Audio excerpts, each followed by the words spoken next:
Hey listeners, thanks for dropping in. I'm Christy. And I'm Melissa, and this is Buried Motives, where we dig deep into the details of some of the most gruesome Dirtbag murderers.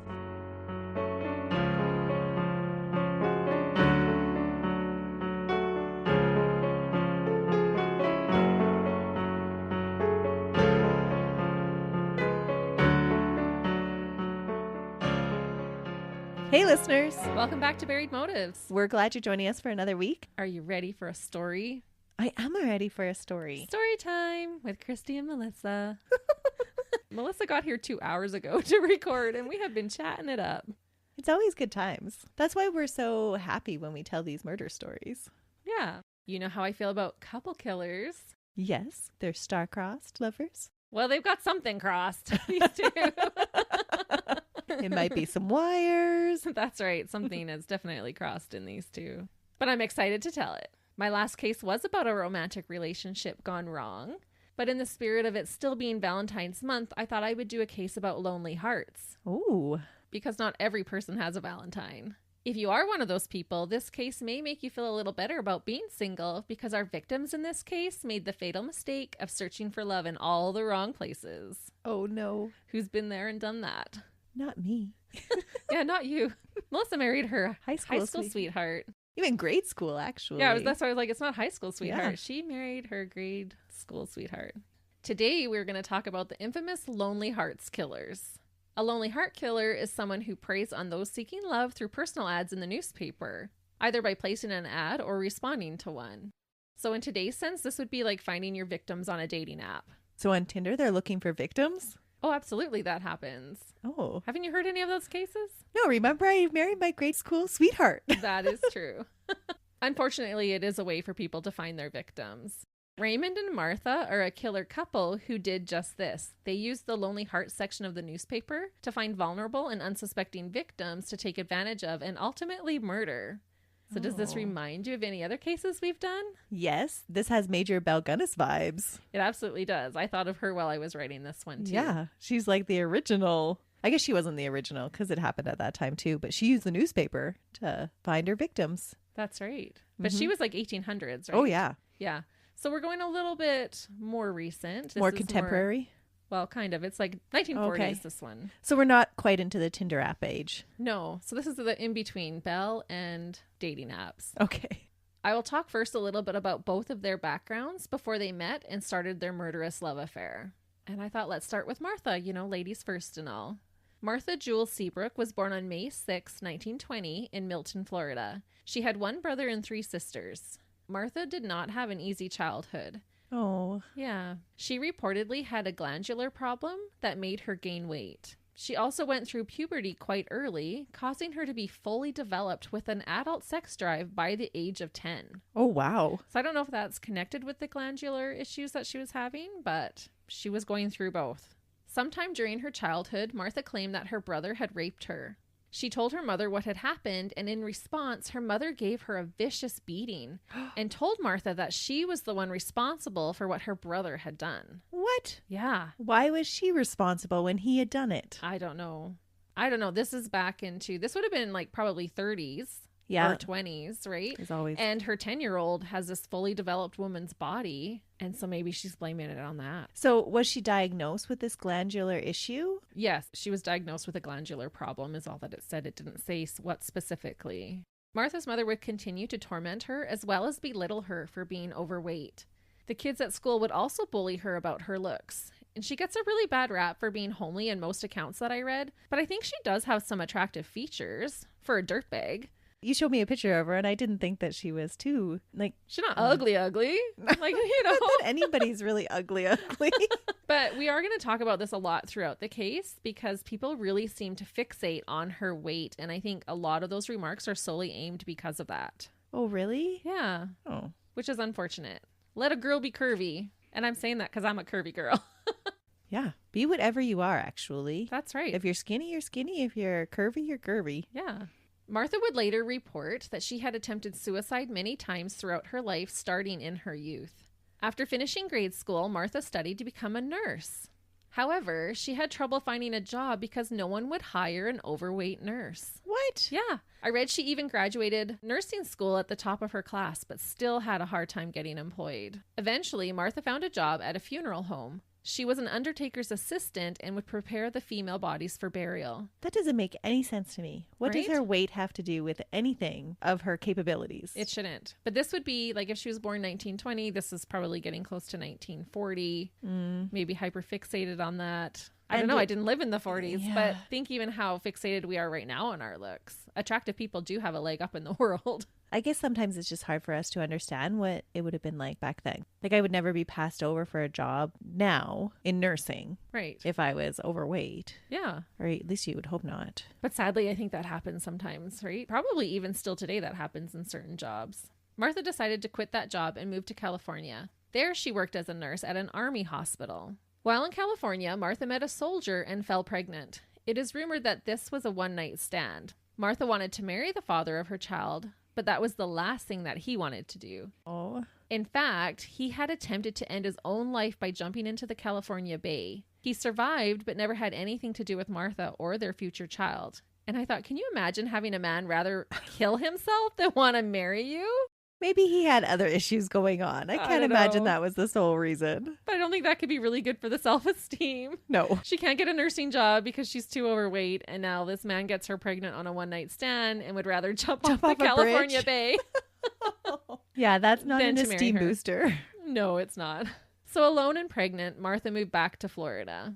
Since coming home pregnant in those days while being unwed would have been heavily frowned upon, Martha made up the story that she was married, but that her husband was killed in the Pacific Campaign, leaving her alone with child. And this was quite an elaborate lie. I read that she bought a fake wedding band and at first told the townspeople that her husband would be joining them when he had completed his service. But later, she sent herself a telegraph saying that her husband had been killed. Ooh, she's quite the storyteller then, She hey? is. She's like, oh, how am I going to explain this one? You can't Smart, explain though. away that bump in your belly, right? No, but she's top of her class, so it's not like she's, yeah. Yeah. And the people in her town ate this story up. Everyone felt so sorry for her to the point of even publishing a story about it in the local paper. Oh, wow. Because now she's Right? this army wife widow who's pregnant. So the town was really helping her out. What a way to turn her fortunes around, though, hey? Right? From being like the town outcast to now being the town hero. Yeah. Where everyone feels sorry for her and wants to help her. Where if Raising she a had just child come home alone. pregnant and unwed, like you said, she would have been an outcast. Yeah. Totally frowned upon. Martha gave birth in 1944 to a baby girl and named her Willadine. Like, I love that name. Isn't it cute? Willadine. That is cute. And soon after, she started to date a man named Alfred Beck, who was a Pensacola bus driver. It didn't take long until Martha was again pregnant, and the pair quickly did get married. Sadly, their marriage didn't last long, and they divorced only 6 months later. Martha then gave birth to her son, Anthony. Martha decided to keep her last name Beck, and that is how we know her today as the serial killer Martha Beck. With a new baby and a small child and no job, Martha found herself escaping by reading a large amount of romance magazines and books, as well as binging romantic movies. We've all done that from time to time when you want to escape real life, right? Oh, for sure. To lose yourself in a book or a movie. Yeah, for me it might be a horror movie, but she was into the romance. But it seemed like Martha was in love with the idea of being in love. Martha was again able to find work as a nurse in 1946. She got a job at the Pensacola Hospital for Children. About being a nurse, Martha said, quote, I chose this profession without thought of self and want to prepare myself for this profession, not for material gains, but for the purpose of aiding humanity and rendering service to others. And I thought, too bad she couldn't have stuck to just helping people instead of turning into a ruthless killer. Yeah, that seems really altruistic for a serial killer. Right? Like, what a jump. But we know nurses do kill. That's true, we do. The next year, she placed an ad in a Lonely Hearts column. There was rumor that this started out as a joke or a prank by her coworkers, but that Martha decided to just go for it. She truly wanted to find love. Remember, she's in love with this idea of love. Well, I'm thinking it always works out in the books and the movies. Right? So why not do it? Yeah, place an ad in the Lonely Hearts column? Yeah. Sure. However, in an unfortunate twist of fate, dirtbag Raymond Fernandez would be the one to answer her ad. Let's talk a little bit about Raymond. And no, in this case, not everybody loves Raymond. Raymond Martinez Fernandez was born to Spanish parents in Hakalau, Hawaii on December 17th, 1914. When Raymond was around 3 years old, his family moved to Bridgeport, Connecticut. Raymond's parents were described as proud people, and it was said that they were disappointed in Raymond's appearance. Oh, why? He had a smaller build, and his father wished for a son who was stronger than Raymond. Oh, isn't that sad? Yeah, it is, actually. Like, be nice, dads. It's okay if your boys are small. They'll have strengths in other areas. That's right. Brute strength isn't the only thing that matters. No, and he grows into it. He doesn't stay small forever. Could you imagine having that opinion of your child? Like, oh, you're puny. Yeah. I wish I had a better one. Yeah. I wish my son wasn't such a weakling. Thanks, Dad. It's not a good environment to grow up in. No, it's not. When Raymond was a teenager, he moved to Spain to work on his uncle's farm. While in Spain at age 20, he met and married a woman named Encarnacion Robles. Hopefully I got that right. I didn't. That's fine. You did. I was thinking back to somebody that posted on one of those like true crime or crime time, whatever, Facebook pages of like, can we just have somebody that says like tells us how to pronounce all these names we've only ever read? It's like, here, dear, this is how you say it. Yeah. It's true. We try our best. Him and his Spanish wife had 4 children together. Bad idea. 4 children is a lot. Melissa has 4 children.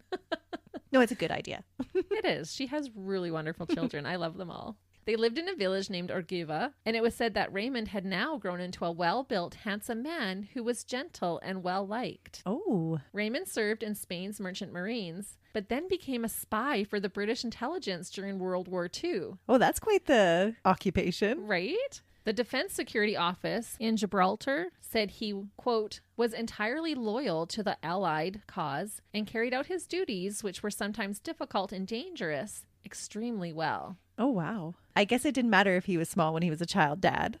Yeah. Haha, Dad. But mind you, look what he turns into, so we speak too soon. But he was doing pretty well at the beginning. Bet you he has a whole bunch of pent-up rage because he was teased because he was small. Well, and looked down on by his dad. Yeah. Nobody wants daddy issues. Nope. When are daddies going to learn? Don't cause daddy issues in your children. Mind you, mommy issues are just as bad in serial killers, maybe even worse.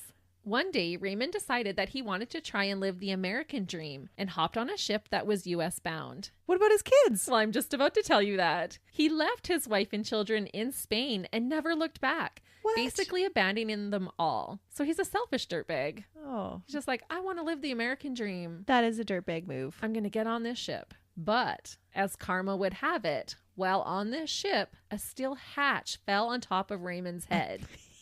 It's like, yeah, I thought this was a good idea. And the universe is like, no, son.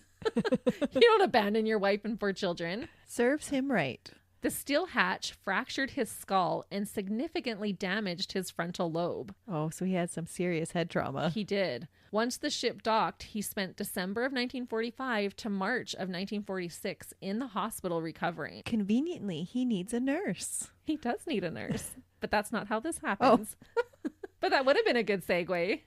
But she's going to put in her personal ad that she's a nurse, and that's going to attract him to her. No. Oh, well, dang. it does, but not for taking care of him. Okay. He spends 3 months in the hospital, recovers, and gets out. He just recovers. He's just all better after a frontal lobe injury. People did say that this injury changed him as a person, affecting his sexual desires as well as his personality. It made him moodier and quick to anger, which can happen with brain injuries and can be common amongst serial killers. True. So there is a lot of speculation if this brain injury had something to do with what would happen in the future with Raymond. Oh, interesting. And so how did they know the difference of his sexual drives? Because now he's in America in a completely different atmosphere with people that don't know him. I think he reported that. Okay. But frontal lobe injury specifically can affect learning, reasoning, and logical brain functions, which seemed to be true for Raymond. Yeah. And that's why I'm like, but what about the sex drive? Yeah, it said it totally affected his sexual desires. So did it heighten them or lessen them? It heightened them. Well, I guess if you have your limbic system pushing sexual drives and now you have no frontal lobe to downplay that, then I could see it being heightened. Yeah. Interesting. After recovering from his injury, Raymond was arrested for theft and sent to prison for a year at the federal penitentiary in Tallahassee, Florida. Ooh, geographically, they're getting closer. They are. While incarcerated, he had a cellmate from Haiti introduce him to voodooism, Vodun in particular, and black magic. It sounded like he converted to these practices. He would later say that it was the black magic that made him irresistible to women. Isn't there a song about that old black magic? I don't know, maybe. I'm sure there is. Old black magic has me in a spell. Old black magic that you weave so well. Those icy fingers up and down my spine. That old witchcraft when your eyes met mine. Ooh. So that black magic. And that's going to come back into our story. In 1946, Raymond moved in with his sister in Brooklyn, New York. He started to write to women he met through the Lonely Hearts Club. He would make them think he was romantically interested in them and then swindle them out of money, jewelry, and other valuables. So he was doing this on purpose. He was doing it on purpose. He wasn't just after a good time. No, he wanted to prey on the vulnerable. Oh. And this became the way that he would make his living. I had read that he was in construction before this and then was like, hey, this is way more fun and easier to do. So this was how he made his living. This is a dirtbag move. Totally dirtbag. The unsuspecting women who Raymond targeted were often too embarrassed to report that they had been gullible enough to be taken for a ride by Raymond, or that they were desperate enough to place an ad in the Lonely Hearts in the first place. Oh, I could totally see that. So unfortunately, he continued to get away with these antics. Raymond felt that giving these women a few weeks with his love was all the payment they needed. Are you kidding me? Nope. That's what he would say. Yeah, a few weeks with him, that his love was all the payment they needed. But remember, he's this Spanish lover with black magic, so who knows? I doubt the women felt that way, but that's the story he was sticking to. That's how maybe he justified it. Wouldn't it be funny, though, if that they were like, yep, it was worth it. Take my car, take my money, give me some love, honey. I doubt it. I don't think that was what was happening. No. In 1947, Raymond began writing to a woman named Jane Lucilla Thompson. Jane was separated from her husband and an easy target for Raymond. By October of that year, Jane agreed to meet Raymond. They decided to take a cruise together to Spain. While in Spain, Raymond had the nerve to introduce Jane to his wife. He was still married to her. What? The gall. Can you imagine being his wife? He shows back up in Spain with another woman. With another woman. How did he introduce them? Like, here's my wife? I don't know. And what is so bizarre about that is reportedly at first, the two women got along and were seen out with Raymond having dinners together. Oh, he did have some black magic then. He did. However, on November 7th of 1947, some type of altercation took place between Raymond's wife and mistress. Oh, I wonder what kind of altercation. Right? It's never a good idea. Jane and Raymond were reportedly arguing at the hotel later that evening. And then Raymond was seen running away from the hotel later that night. Jane's body was found the next morning in their room. Her cause of death was unknown. They later suspected poisoning and exhumed Jane's body, but by then Raymond had fled Spain and returned to the U.S. Oh, they didn't make the connection to him right away? Not right away. Okay. Mm-hmm. Once back in America, Raymond created false documents saying that Jane had left all her possession to Raymond Fernandez. This included her New York City apartment, where Jane's mother was also living. Oh. Raymond confiscated it along with all her possessions. We're assuming he murdered this woman, took all her stuff, kicked mama out on the streets, and now he has this nice New York City apartment. And if he's affording like cruises and stuff like that, he must be making a pretty good living off these women. Oh, yeah. Like prior to Jane. For sure. He picks them out carefully. Raymond continued to pull off this ruse with other women until the fateful day in which he answered the Lonely Hearts ad placed by Martha Beck, and their two dirtbag lives collided. But isn't it so crazy? You know, like we hear the story about Martha, what's led her up to place this Lonely Hearts ad. And then Raymond, what he's been doing up until the point of answering that Lonely Hearts ad. Yeah, hers is almost innocently like, I want to find love. And his is total dirtbag, calculating and manipulative and all selfish. Yeah. This is where I prey on my victims to swindle them out of their fortunes. After I left my wife and 4 kids and a dead body in Spain. Yeah. So Martha does not know what's about to happen. I'll ask you at the end if you still think she's a dirtbag or not. Okay. All right. Martha and Raymond started to write letters back and forth to one another in December of 1947, the month after Jane was found dead. So he wasted no time. Raymond was the only one to respond to Martha's ad, and she was desperate for love. Raymond told Martha all the things that she wanted to hear. He was a businessman. He had left his home country to come to America to make a life for himself. And he had a New York apartment that was just too big for him, but he hoped to one day have a wife to share it with. What about her 2 kids? Her kids are with her. Knowing that Martha was a nurse, he wrote to her, quote, "I know you have a full heart with a great capacity for comfort and love." The truth was, he thought she would be loaded because she was a nurse. Melissa's laughing because she's a nurse. Joke's on him. This is the 40s, and maybe not a lot of women even have professions and careers, right? That is true. And she's working as a nurse, so he's like just seeing dollar signs at this point. Martha was head over heels. She finally met someone who didn't care about her size and was interested in her. Unbeknownst to her, all Raymond was interested in was her supposed assets. That is all he ever was interested in. He didn't care if his victims were old or young, curvy or thin, tall or short. He just wanted to steal from them. They could have been green for all he cared. Their relation started with Raymond's usual tactics, writing letters back and forth, complimenting and being sexually suggestive, and making plans to meet. Raymond usually asked the women to send him a lock of their hair. Martha thought this was so romantic and gladly sent him a large lock of her hair doused in perfume. The real reason that Raymond asked for the lock of hair was to perform a voodoo ritual with it to make the women whose hair it was find him irresistible. Oh, that's his old black magic. Yeah. He'd ask them for pictures and that kind of stuff, but he needed the lock of hair to perform this one ritual to make him irresistible. Ooh la la. How about just be a good guy? Because good guys are pretty irresistible, actually. Yeah, if you could just be a decent human being, that's attractive.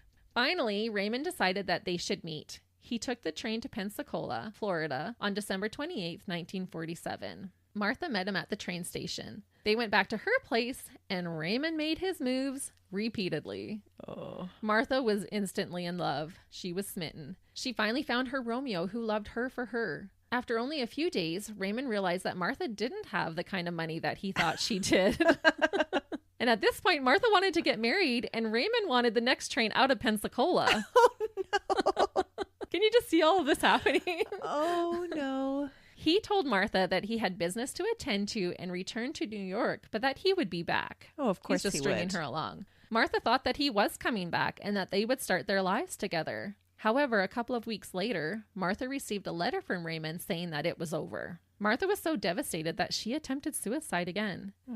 When Raymond found this out, he agreed to let Martha come and visit him in New York, where they reportedly spent 2 glorious weeks together. By her accounts. Well, I think by all accounts. It was a very highly sexual-driven 2 weeks. We'll just put it at that. Okay. It was a good romp vacation. So is he going to talk her into luring in women? Because she, still at this point, sounds pretty innocent. You're going to hate her in a minute. Okay. I promise. When Martha returned home, she was fired from her job. I don't know if it was from leaving for those 2 weeks, but she got home and got fired. Oh, no. So she packed up her things and went back to New York to be with Raymond. Oh, no. Even bigger oh, no. Right? She just showed up at his door at West 139th Street on January 18th, 1948, with all her stuff and her 2 kids in tow. Raymond at first wanted to just get rid of her. She would cramp his catfishing style. But the truth was, he had started to enjoy Martha and how well she took care of him. He told her she could stay, but that the kids had to go. So ladies, what do you do if a man tells you this? Well, back then they actually sent the kids away. Well, just 1 week later, Martha surrendered her daughter and her son to the New York Salvation Army, abandoning them to be with her new Latin lover. How old were they at the time? They were just little. They were like 4 and 2 years old. Oh, okay. Now that was a dirtbag move. Right? Dirtbag mom alert. Yeah. I read reports that her daughter, Willa Dean, was eventually adopted and her name was changed to Carmen, but I never read anything about what happened to her son. Now that it was just the 2 of them, Raymond told Martha about his cons. And Martha decided that she was in, that she could help him pull off his schemes. Because she just loved him so much She she had to keep him happy. Yeah.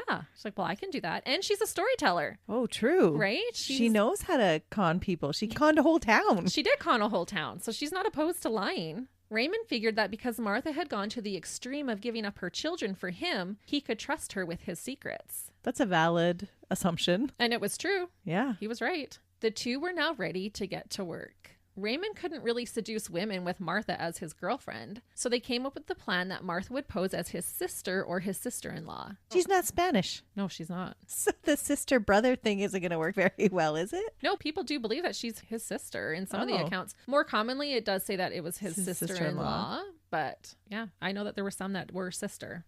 This would help to make the other women feel more comfortable being around Raymond. The idea being that with another woman being there, they would feel safer. And this false sense of security sadly seems to work for a lot of couple killers. A lot of the ones I've researched anyways, with having that woman there, especially young girls would feel less threatened. Yeah, that's true. And I wonder too if it threw them off even less too because of her appearance. Oh, I'm sure. Mm-hmm. Yeah, because he's this attractive Spanish man and she's reportedly a little less attractive, comparatively. So she's less attractive, so they're not picking her up as a threat on any level, right? Even if she is a sister-in-law, they don't think that she is a threat as another love interest because of how she looks. And she's a woman, so she creates this atmosphere of a less threatening environment. Absolutely. Interesting. So it was kind of a perfect ruse for them. Mm-hmm. The new couple picked out their victims through the Lonely Hearts ads. Martha had one rule, that Raymond could not consummate his relationship with any of the women. She'll get jealous. Yeah, she is a very jealous woman. Yeah. But who wouldn't be? Do you want your boyfriend consummating his relationship, even if they are a con? Esther Henn was their first victim from southern Pennsylvania. Raymond used his usual tactics to reel her in, and on February 28th of 1948, Raymond and Esther were married at the county clerk's office in Fairfax, Virginia. They took her back to New York. Raymond tried to get her to sign over all her insurance policies and her teacher's pension fund to him, but she refused. Good job. Yeah. That's because she's an educated woman. That's right. Esther ended up fleeing, but Raymond kept her car and hundreds of her dollars. And she probably counted herself lucky. Well, looking back, she absolutely would. Yeah. Yeah, they get married and all of a sudden he wants all her stuff, all her money. And she's like, see you later. I'm envisioning how they're going about trying to get her to sign over all of her money without consummating this marriage. Right? Yeah. And her teacher's pension fund? Yeah. Sign this all over, but I'm not having sex with you yet. Right. She'd be like, I worked for that, buddy. Yeah. See ya. But he was quite the romancer because he got her to marry him. Mm-hmm. But she was smart. And I'm sure looking back, can you imagine being her and afterwards finding out that he's murdered some of these women? Yeah, that would be pretty scary. It was her intellect or her intuition? Yeah, I don't know. Interesting. It's both. It's always both. It's always both.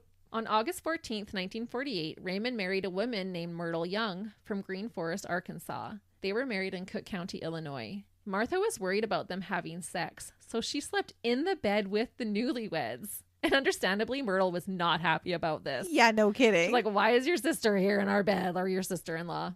That is so weird. Right? To calm Myrtle down, Raymond gave her a heavy dose of drugs. The pair robbed her of her money and then put her on a bus back to Arkansas. The police had to carry her off the bus when she got there. And the next day, sadly, she died in a hospital in Little Rock. Oh, no. He'd overdone it, hey? Yeah. Do you know if that was the intention for her to just die later? I don't know. I think they just tried to drug her and get rid of her. I don't think he was intending to kill her, to be honest, because then why put her on a bus? Yeah. I think they just drugged her, take all her stuff, put her on the bus and send her home. I'm still trying to come up with a conversation that they would have about why the sister-in-law is in their bed. Isn't that in hilarious? Their wedding bed. I know. Oh. Yeah, I could just see her too, like wiggling her way right in between them. Like, sorry, guys. I had a nightmare. Yeah. Maybe he was saying, we're going to move, we'll get our own place. But it was a 1-bedroom apartment. This New York apartment. Yeah. So there wasn't another room. The two of them managed to steal $4,000 from Myrtle, which is about 46,000 US dollars today, or like 58,000 Canadian. Wow, that's pretty good. It is. And did it say how long he dated her for before they married? No. Okay. I was trying to figure out, like, that's a pretty good paycheck then. Right. And well, it wouldn't have been that long because he was with a different woman in February of that same year, and they were married by August. Yeah, that's quick. It is quick. The duo continued to scam an assortment of women out of their money wherever they went. They continued on with this trend. Things would take a darker turn when the couple set their sights on a 66-year-old widow named Janet Fay. Janet lived in a large apartment in Albany, New York, and had a decent amount of money in her bank account, so she was a perfect victim. I'm thinking about that marriage bed. And she's like almost twice his age. Yeah. But remember when I said in the beginning? He didn't care. Old, young, curvy, thin. They could be green, remember? Her family had warned her about writing letters in the Lonely Hearts Club, but she was searching for love. Mm-mm. Janet was a devout Catholic who attended church regularly, and Raymond used this to his advantage. He made himself sound more religious than he was in his letters. Because she was religious, Raymond had to behave like a gentleman. He courted her with flowers and spent time discussing religious things with her. And Martha posed as a perfect pretend chaperone. This worked because before long, Janet agreed to marry him. Oh, wow. Getting ready to move to Long Island with Raymond, Janet collected around $6,000 in cash and checks of her money, which would be about 70,000 US dollars or 87,000 Canadian. Wow. So this is worth the work for them, right? To court her, and we're going to act all religious and proper with this one. Raymond and Martha have differing accounts of what happened on the night of January 4th, 1949, and both stories seem to change a bit in their accounts. I was able to find the court transcript summaries for Raymond's trial, which is always fascinating. So I'll go over what happened according to Martha and Raymond's testimonies. It went something like this. They arrived at their new apartment in Long Island, had dinner, all three of them together, and then turned in for the night. There was only one bedroom in the apartment, so Janet and Martha were supposed to share the bed, and Raymond was going to sleep on the couch. Janet was wanting to consummate her marriage with Raymond. Janet was frustrated because Martha was always around. And Martha was jealous about the attention that Raymond gave to Janet. Martha woke up between 3 and 4 a.m. to get a drink of water. On her way into the kitchen, she saw that Janet had stripped naked and was waiting for Raymond to get out of the bathroom and return to the couch. Martha said that she, quote, was burning up with jealousy and anger. Janet, allegedly at her wit's end with Martha, told her that she could no longer live with her and Raymond, and told her that she was the most brazen bee she'd ever seen. Oh.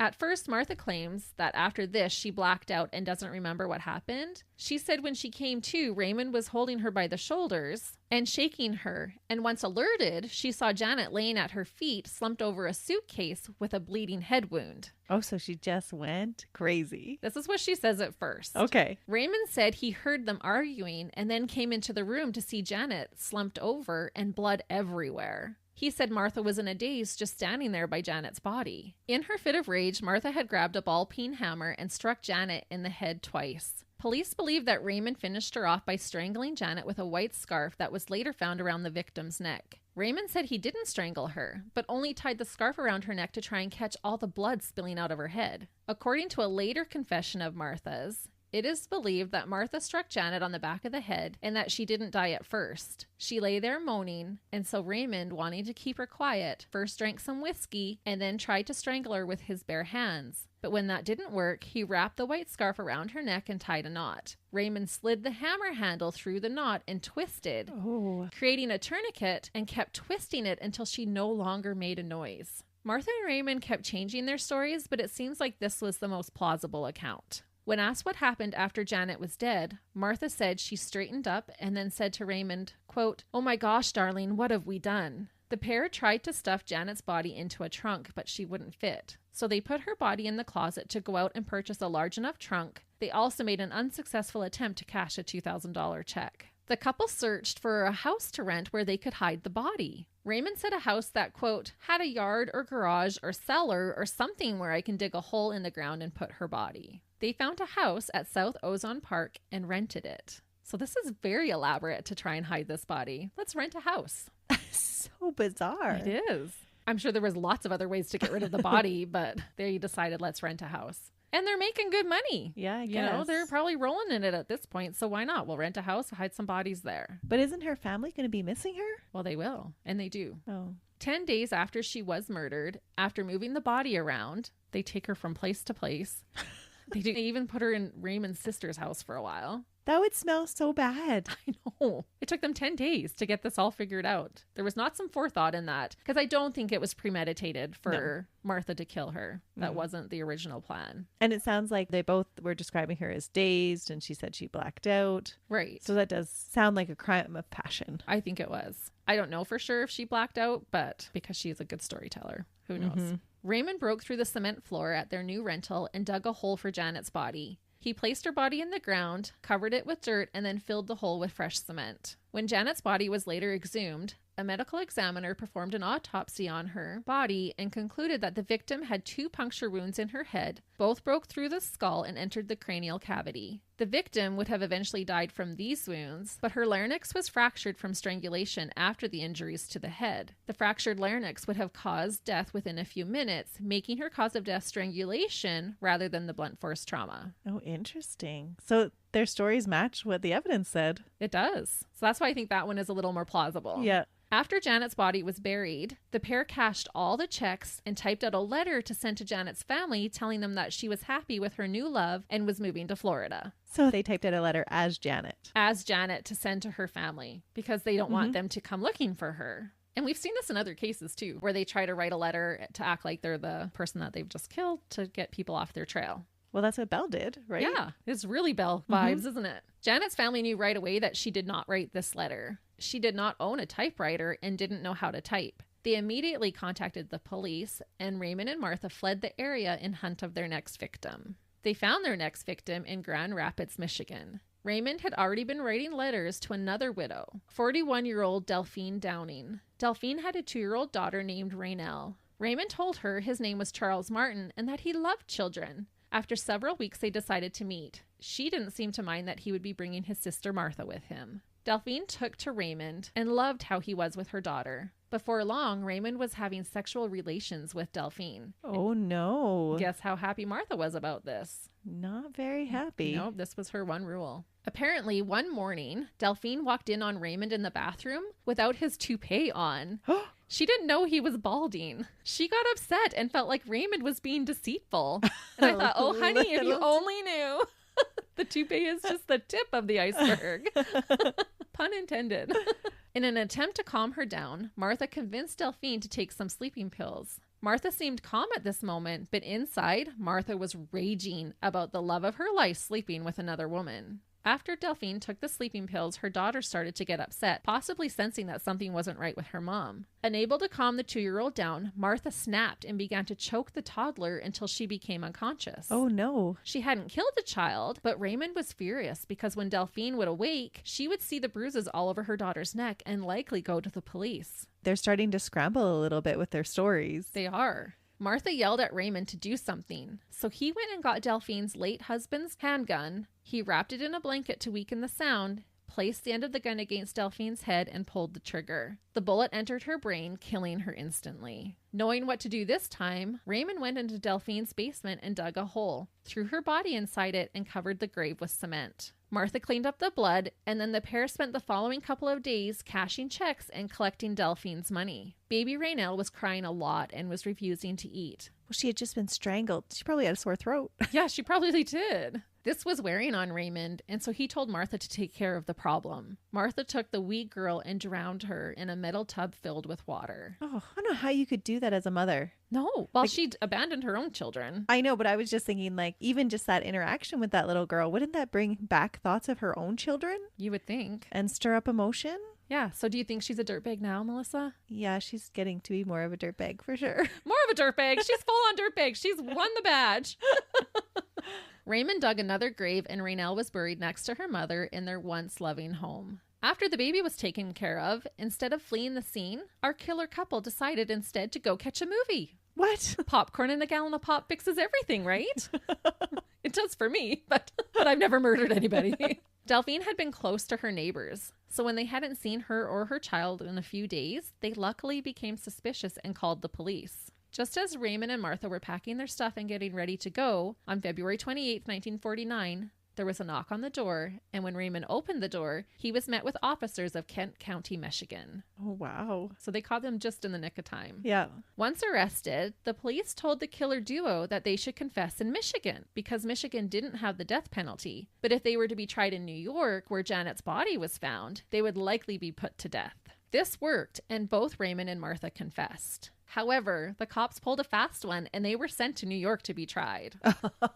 Which makes me laugh when this happens, because it does sometimes. The media went wild over this case. It was sex, lies, and murder after all. The couple quickly became known as the Lonely Hearts Killers. Raymond said, quote, "I'm no average killer. I have a way with women, a power over them." The power he claimed to get from his voodoo practices. His black magic. That's right. Raymond's confession lasted several hours, resulting in him admitting to having killed as many as 17 women. Oh. Yeah, and it is suspected that the number of his victims could be as high as 20. So he had killed them before, too. He wasn't just taking their money. Or it could have been with him and Martha, that there was more that they did together as well. Okay. Mm-hmm. Both of them signed a 73-page confession. They confessed together without legal counsel. That's unusual, isn't it? It is unusual. The media in New York fixated on Martha's size. I told you we were going to come back here. She seemed to get ridiculed for having an above average body weight almost as much or even more as she was ridiculed for her actions. Martha was deeply hurt and wrote letters from prison to the media, informing them that the way they were treating her was basically cruel and unfair. She wrote, quote, "I'm still a human, feeling every blow inside, even though I have the ability to hide my feelings and laugh. But that doesn't say my heart isn't breaking from the insults and humiliation of being talked about as I am. Oh yes, I wear a cloak of laughter." Okay, so nobody should be made fun of for their size, and that is super sad. But honestly, she is feeling humiliated. Yeah, she's feeling picked on. She's been picked on about her weight. Can you imagine though, okay, you become a serial killer and they're fixating on how big you are, your dress size, instead of what you've done? I guess. Maybe that was her breaking point with it. Like, you guys, I can't even like murder people and get talked about for something different than my weight. Oh, that would be irritating. Right? Okay, I see it from that point now. Okay. And we don't feel sorry for Martha in any way, but this did shed some light on how as a woman, she was judged and objectified because of how she looked. I did read some of the terms that they used to describe her, and they were pretty terrible. Journalists should be reporting her actions and not guesstimating her weight and calling her fat-phobic names. Because what's the point of that? Do better, reporters. That is shocking that that's where they focused on. Wasn't their victims? Wasn't their... Yeah. It wasn't like what their crimes. Yeah. It wasn't that this woman drowned a 2-year-old or hit a woman over the head with a hammer. It was like, oh, look how big she is. And really, she's not that big. She's not that big. Yeah. No. And they were trying to guess like how much she weighs, and they were throwing out numbers. Oh, she probably weighs this much. And who cares? That is bizarre. Yeah. Their trial for Janet began in New York on June 28, 1949. They were appointed a young Manhattan attorney named Herbert E. Rosenberg. Usually it was a violation of ethics to have one attorney represent 2 defendants, but the courts allowed it. Because they requested it? I assume. They did their confession together. Well, they were lovers. They were. They did everything together. They did. Murder, fraud, mayhem. Might as well confess and go Sex to trial lies together. And videotapes? Yeah. Sex lies. There's no videotapes at this time, There's Christy. none. I know. There's letters. Sex lies and letters. And voodoo magic. Yeah. Did that hit the media too? That would have totally... Oh, yeah, it does. Oh, okay. Yeah. This was just a sensation. The trial took place at Bronx Supreme Court, which was located near Yankee Stadium. It sounded like the trial was quite the spectacle. Raymond and Martha would change their statements, and at one point, when prosecutor Edwin Robinson was yelling at Raymond the list of names of the women that he murdered, Martha could no longer take it and jumped from her seat yelling out that, quote, "Mr. Fernandez is not deaf." Oh, she was defending him? She was totally defending him during the trial. She's still like love struck. Yeah, they both are. Well, do you think he's in love with her at this time? We'll get into that, but he does right at the very end. Still professes that he loves her. Oh, okay. So he's not just using her anymore. No, they are in love now. I guess these kinds of things bind you together. The jury had to listen to the gruesome details from the 73-page confession that the pair had made. Between the gory details and the sexual ones, New York Times said, quote, "Unauthorized persons were not permitted to loiter outside the courtroom. Many of the would-be spectators, predominantly women, did without lunch in order to not lose their places." Oh, wow. So it was drawing in crowds. And that's why they had to move to this court by Yankee Stadium, was because it was bigger and would hold more people. But there was people outside. I guess it was a huge heat wave at the time and people were passing out from the heat. But they all wanted to find out. They were all so curious. This was, unheard of then. They were true crime fans. They were. Yeah. Would we have been there in the stands and missing out on our lunch so that we didn't lose our spot? Oh. When Martha was questioned regarding abandoning her children, it was reported that she broke down. She was questioned for 3 days, and when she described her sex life with Raymond and how they committed certain acts connected to the practice of voodooism, the crowds tried to rush the courtroom. It took 24 officers to contain them. Oh, wow. She's a good storyteller. She really is. Maybe she should have become an author. Talk show host or That's something. Right. Those sleazy ones. We have detected that is a lie. 44 days after the trial started, on August 18th, 1949, Judge Pecora gave a 5-hour charge, which is basically like instructions. Ooh. And the jury of 10 men and 2 women were to deliberate. Deliberations did take some time. The jury started at an 11-1 vote for conviction. At 9:45 p.m., the jury asked for a reading of Raymond's confession, as well as a clearer definition on the term premeditation. They deliberated throughout the night and came to a conclusion by 8:30 the next morning. They didn't sleep, they just kept going. Ironically, the spectators had gone home because they thought the jury would continue to deliberate throughout the morning, so the courtroom was fairly empty when they came to a consensus. The jury found them both guilty of first-degree murder for Janet, Delphine, and Raynell. They were given the sentence of death a few days later on August 22nd. They were scheduled to die by the electric chair. Together? Side by side? Together. What? Yep. I was being facetious, but... No. And originally they were scheduled for like October 10th, but it kept getting appealed and kept getting pushed. Okay. Both were taken to Sing Sing prison by the Hudson River. They even got to be in prison together? In the same prison. What? When does that happen? Isn't it romantic, this whole story? Martha listed her brother and 3 sisters on her visitor list, as well as her 2 children, but I didn't read any reports of anyone visiting her. Doesn't mean they didn't, but I didn't read any. There were some reports, however, that Raymond exchanged some letters with his first wife in Spain while incarcerated. The press would continue to report on this famous killer couple right up until their execution. I won't go into a lot of details, but they would write letters back and forth, displaying a love, but sometimes a hate relationship with one another. They would get angry sometimes. In their final moments, however, they would profess their love for one another. Oh, well, that's just a real relationship then. It's true. It's not always sunshine and rainbows. Raymond's last words were, quote, "I want to shout it out. I love Martha. What do the public know about love?" Martha's final statement was, quote, "My story is a love story, but only those tortured by love can know what I mean. Imprisonment in the death house has only strengthened my feeling for Raymond." Oh, wow. Yeah, it's right to the very end. Star-crossed lovers. Yep. Raymond's last meal was an onion omelet, French fries, chocolate, and a Cuban cigar. I always want to know their last meals for some reason. I don't know.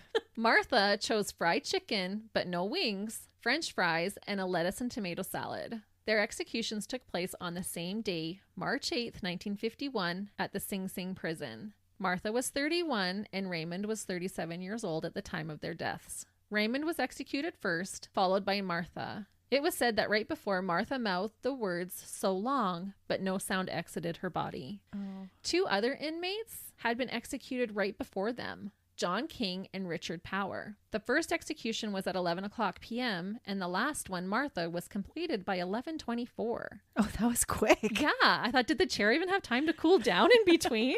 That would be kind of unnerving to get into the electric chair and it's already still warm. Yeah. Oh. This was the first quadruple execution since 1947. Wow. Martha was buried in Milton, Santa Rosa, Florida, so back to her home. And Raymond is buried in Ossining, Westchester County, New York, which is the prison cemetery. And that is the perverse story of fraud and romance that led to murder by the hands of 2 sadistic, lonely hearts smitten with one another, Raymond Fernandez and Martha Beck. So there you go. If you didn't have a Valentine's date this year, maybe count yourself lucky. I'm trying to still determine if it's an okay thing to get hooked on romance novels, because that's what Martha did, right? She did, yeah. And then she was easily manipulated. Like, Yeah. she plays her part for sure, but I feel like Raymond did manipulate her a bit. Well, she was just so focused on having that story, right? Mhm. Yeah, it was her fairy tale romance. Yeah, from all of her books. Yeah, that turned out to be a thriller instead. Not the kind of thrills we want for Valentine's Day. No. Well, that's it for this week. Join us again next week when Melissa will have another riveting case. It is actually a pretty cool one. But if there is a case that you're ever wanting us to cover, please send us a message. Yeah, let us know on our Facebook page. Yeah, or you can even send us an email, which is in our show notes, which is just a little blurb underneath the episode content. Good job. Yeah. Everybody's always wondering what those are. Our show notes, yeah. When you click on the episode, underneath is our show notes. And it has links to our Facebook, our Instagram, and also has our email address there. And as always, we love to hear from you. Thanks for joining us, and we hope you have a wonderful week ahead. And maybe go easy on the romance novels. See ya. Bye.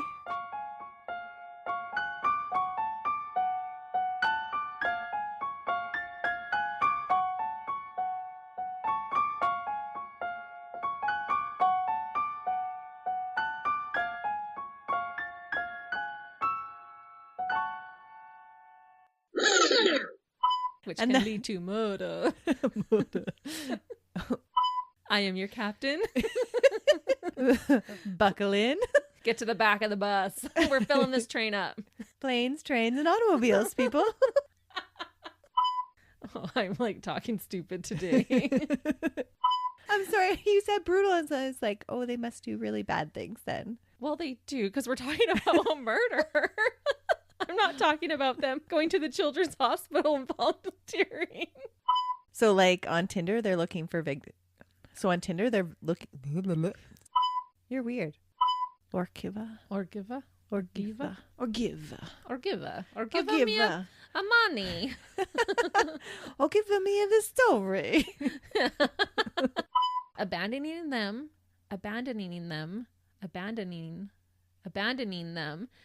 My husband's a carpenter and I don't know. Hello? Whoa. That sounded like gunshots. Hey, is it a ball peen hammer?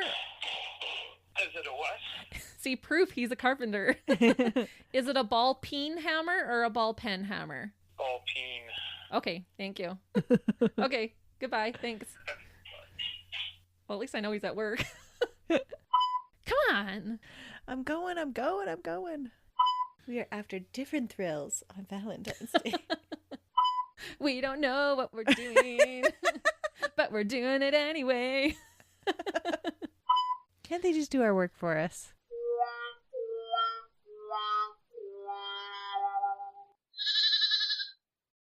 Another Sound Off Media Company podcast.